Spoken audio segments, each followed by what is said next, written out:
Ja, wir bleiben in St. Petersburg und haben jetzt hier noch ein Unternehmen aus St. Petersburg zugeschaltet, nämlich das Unternehmen Logocron Software Engineering.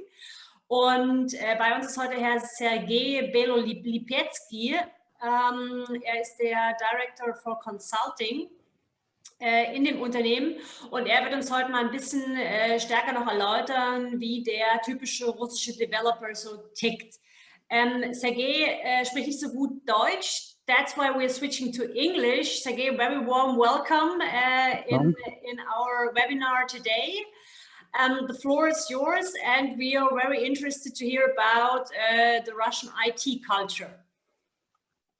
Thank you, Katarina. I will now share my screen. Please tell me when you will see. Yes, everything is. I see everything. Yeah, I will take only 10 minutes. I just show you some maybe differences and surprises of Russian market, which can be usable for you, I hope. So, as Katarina said, my name is Sergej Belolipetsky. I am a consulting director from Logocron company.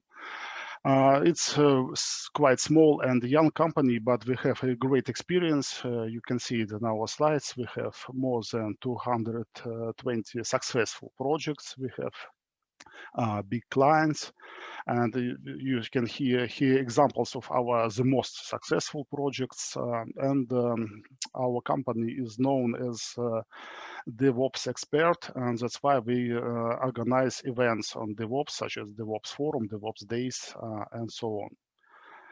So that's why we have quite a lot of experience on our market, and we just try to calculate it and find out that we have reached 450 years of manager experience in common. But this slide is a typical forgot this word, disclaimer, typical disclaimer that it's just our subjective opinion, and everything I can tell you, it's just our consolidated experience, but it can be subjective, of course. So what now I can highlight the most important marks of Russian market. So first of all, we have, you can find that IT specialists have a high level of physics and mathematics, but they're not so good at soft skills. Of course, you can find that rates and salary are much lower compared to European market. And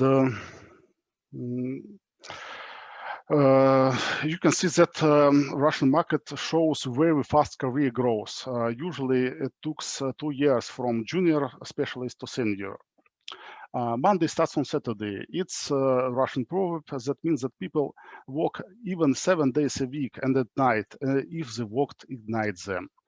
That's why they can work without looking bad at their personal time, but just they want to make a good project. Certificates and results. The certificates doesn't mean anything in Russia. It's better not to ask even them. The interesting problem that developers cannot always estimate the final deadline for the projects. That's why they have optimistic vision. They cannot and they don't have habit for setting clear deadlines. And Russian specialists are more used to work alone than together, and they may not have any teamwork skills. And there is a serious shortage of a good qualified personnel on the market. And right now, because of coronavirus issue, we have mass migration to remote work, and personnel from regions became more available. It's reducing the severity of this problem, but yet it still continues.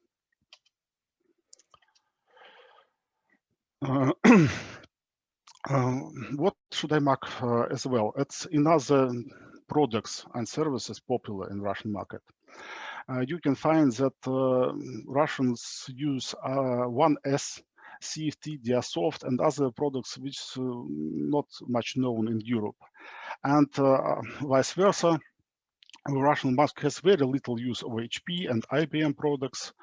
We are using SAP products, but a lot of customers now looking for the cheaper analogs. And that's why I think it may be reduced if usage. About cloud services, favorites are Russian Yandex, Mail.ru, and Dataline, which is, I think, is not very known in Europe. And new Russian systems such as Elma and Tessa and First Form, it's document automation and BPM and PI systems. They're growing in popularity and replacing the European and American analogs. Different culture. Usually, managers expect that linguistic problems will be raised on international projects, but from our practice, cultural difficulties bring more problems to the project than linguistic ones. First of all, Russian developers very often work flexible hours, even as regular employees, and that's why I can work all night long and not answer calls on the morning and so on. Overtime work and volunteering works at nights before deadline, it's well known as a path of a hero, typical for Russia. If your project has lack of creativity, doesn't have growth points, and don't technologies, it will debate all the team, and team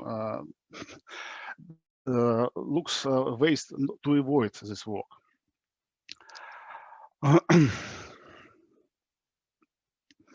And certificates, as I said, it doesn't have anything on Russia. One thing that I should mention, foreigners are very annoyed of Russian tendency to appoint time indefinitely, like after lunch, on afternoon or evening. It's the main reason, as I already said, it's optimism of assessing the time frame with the intuitive feeling that the deadline may be violated. Always ask them to for clear deadlines.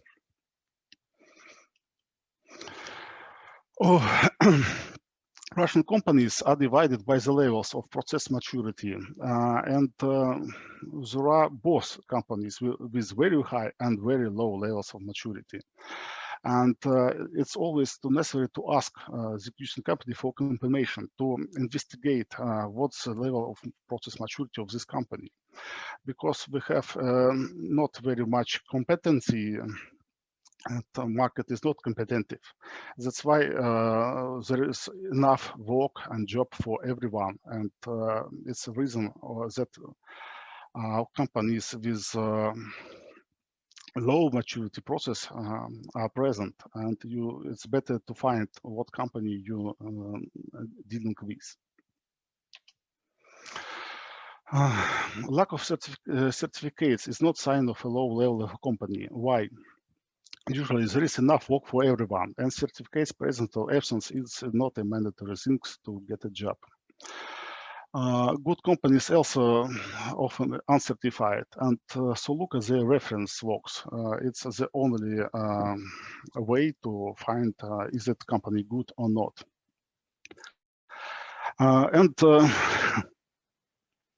If, for example, employee has a lot of certificates, it's a reason to investigate how we get it.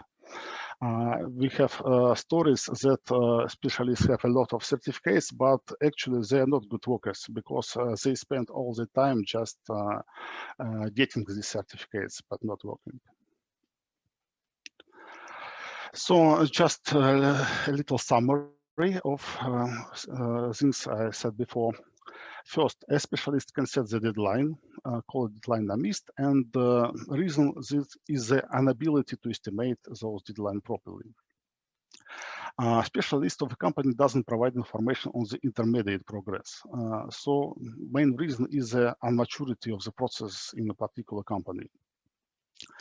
Then if your system needs to be integrated with corporate, Inuit, or Camunda or other popular European products which is not known in Russia. So it's better first research. Is it hard?